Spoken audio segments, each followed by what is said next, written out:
In the weeks since the shooting in Connecticut, we've been listening to foreign media and foreigners telling us how we should give up our constitutional right to keep and bear arms. It's for the good of the nation. As if these foreign countries are actually concerned about what's good for America.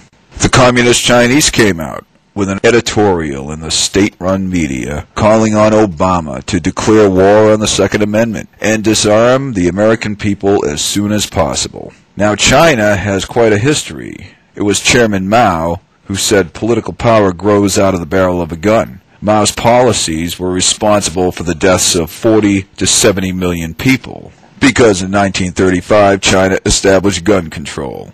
From 1948 to 1952 alone, 20 million political dissidents were unable to defend themselves, were rounded up and exterminated.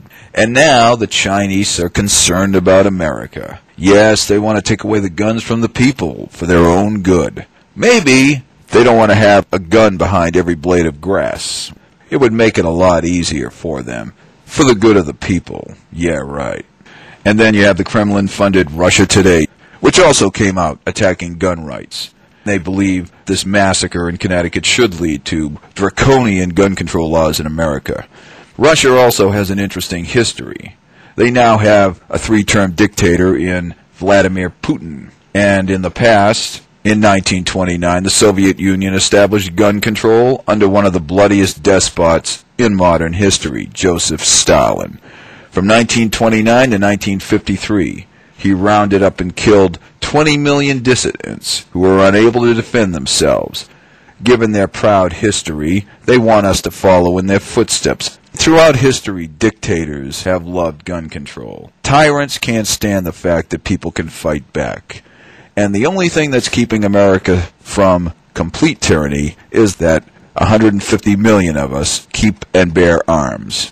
They try to say, well, there's violence out there and something has to be done. Yes, more people should have guns. More decent, law-abiding, as long as the laws are constitutional, people who don't want to harm anyone, but will defend themselves and with maximum force if necessary. Not only from street criminals, but from criminals in government. And that's really what the Second Amendment is about. It's not just about fighting off street thugs. Of course not. It's far more than that. You could outlaw guns and people would attack each other with knives, with hammers, with clubs, with rocks, with anything they can get their hands on. It's not going to stop crime to outlaw guns. The Second Amendment is defending yourself against the government. Throughout history, they kill defenseless people. They will target them and they will go after them if allowed to. Absolute power corrupts absolutely. And these people in favor of gun control, many of them are deluded. Many of them have believed the brainwashing that they've been getting from the establishment. For decades now, they've been doing this.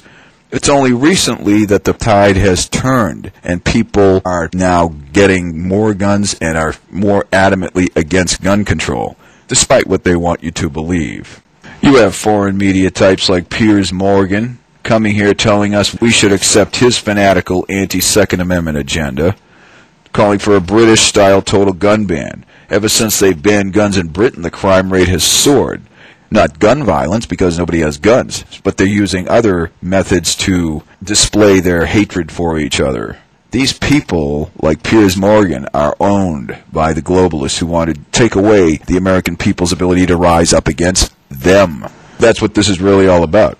And the reason these shootings are happening now, these mass shootings that they can capitalize on to take away our freedoms, is because they're moving into the final stage of their plan. They do want to rape and pillage America at will, and the only thing that can stop them is us. They own the politicians. The big corporations own Washington.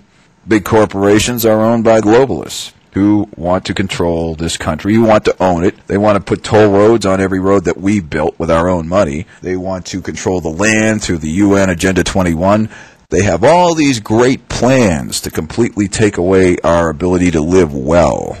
They want to live like kings. They want us to be slaves, and slaves don't own guns. This is their agenda. This is what they're doing now. And they got their front man, Obama, who would love nothing more than to completely take away our guns. Now, he can't do that politically, because if he did, for one thing, it would be impossible to enforce. You got 150 million plus people who believe in the right to bear arms. The point is, we're entering the final phase, and he is the one who is going to push for more gun control. Now, he can only take it so far, because if he goes too far, there'll be such a backlash, it could trigger a revolution, and they don't want that. So they're going to take a first step. They're testing the water. They'll try for a national registry. They'll try for a more stringent background check and make you wait days to buy a gun legally. They have all kinds of little tricks up their sleeve, and they have for a long time. They're going to see how far they can go. Like I said before, the Constitution isn't the only thing that gives us these rights. Far more important than that is God gives us these rights to defend ourselves. It's common sense, and common sense comes from God. And all these tyrannies around the world telling us that we should give up our freedoms, we should give up our rights, we should be outraged at that. It's because our so-called leaders are controlled and owned and bought and paid for by those people who want to take away our ability to live well, our ability to speak out, our ability to fight back.